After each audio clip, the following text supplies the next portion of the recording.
Eesti Vabariigil on sünnipäev. See on meie kõige tähtsam pidu. 103 aastat tagasi saavutasid meie kauged esivanemad meie iseseisvuse. Täna on asjad teistmoodi, täna peame õppima samamoodi iseseisvad olema, kuid hoopis teisiti. Me ei näe võib-olla väga tihti just oma vanemaid, oma lapsi, oma lapselapsi, aga meie südames ja meie väiksemas hingesokis elavad nad ikka.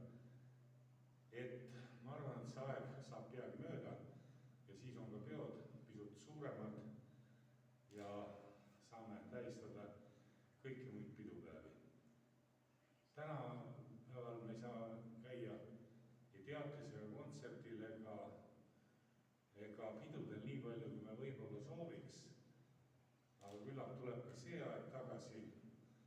Ja täna kingib Vallavalitsust teile sellise väikese kontserdi väga suurepäraste muusikute esituses. Palun nautige seda ja ilusat sünnipäeva meile kõigile. Elagu Eesti Vabariik!